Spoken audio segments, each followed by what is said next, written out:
పెందుర్తి మండలం ఎంపీపీపై అవిశ్వాస తీర్మానం. అభివృద్ధికి సహకరించినందుకే అవిశ్వాసం. పెందుర్తి ఎమ్మెల్యే పంచకర్ల రమేష్ బాబు.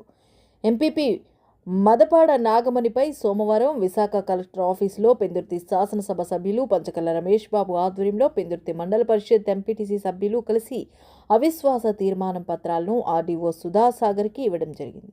ఈ సందర్భంగా శాసనసభ్యులు మాట్లాడుతూ కూటమి ప్రభుత్వం ఏర్పాటైన తర్వాత అభివృద్ధికి సహకరించకుండా ఉన్న ఎంపీపీపై ఈరోజు అవిశ్వాస తీర్మానం ప్రవేశపెట్టామని, 8 నెలలు మాత్రమే సమయం ఉన్నప్పటికీ గత ఎన్నికల్లో ఇచ్చిన హామీని నిలబెట్టుకోవడంలో భాగంగా ఎంపీపీపై అవిశ్వాస తీర్మానం ప్రవేశపెట్టక తప్పలేదని, గత 4 ఏళ్లలో జరగని అభివృద్ధిని 8 నెలల కాలంలో చేసి చూపించి పెందుర్తి మండలానికి ఈ కాలాన్ని స్వర్ణయుగంగా అభివృద్ధి చేస్తామని అన్నారు. ఈరోజు పెందుర్తి మండల ఎంపీపీ మీద అవిశ్వాస తీర్మానం పెట్టడం జరిగింది.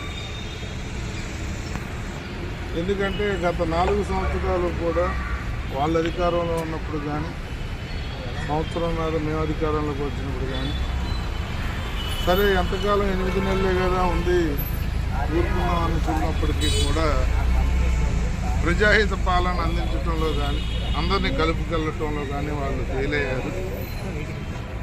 మరి భవిష్యత్తులో మేము చాలా వాగ్దానాలు చేసి ఆ ప్రాంతాన్ని అభివృద్ధి చేస్తాము, మండలంలో ఎక్కడ ఏ గ్రామం కూడా అన్యాయం గురికాకుండా చేస్తామని చెప్పి మేము అధికారంలోకి వచ్చాం. మేము ప్రజలకు ఇచ్చిన మాట ఏమాత్రం నెరవేరట్లేదు కాబట్టి ఈరోజు అవిశ్వాస తీర్మానం ప్రవేశపెట్టడం జరిగింది. మా దగ్గర 7 ఉన్నారు, 9 మంది మొత్తం, 6 ఇప్పుడు వచ్చారు. ఇంకొక ఆయన మా పార్టీలోనే బాబ్జీ గారితో బయట ఉన్నాడు.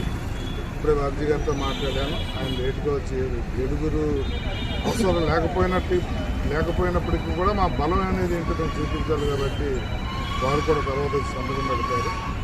ఇప్పుడు నేను అనుకున్న ఊళ్ళే అభ్యర్థులు కానీ గతం గెలిచిన 6 మరి ప్రజాపాలన ఇస్తామని మాట ఇచ్చిన దానికి కట్టుబడి ప్రజాపాలన ఇవ్వటం కోసం ఈ కార్యక్రమాన్ని చేపట్టడం జరిగింది. భవిష్యత్తులో రాబోయే 8 నెలలు పెందుర్తి మండలానికి స్వర్ణయుగం వచ్చేలాగా 4 సంవత్సరాలు జరిగిన అభివృద్ధి 8 మాసాల్లో చేసి చూపించడమే మా తాలూకా బాధ్యత. అది నెరవేరుస్తామని మీ ద్వారా మా ఎంపీటీసీ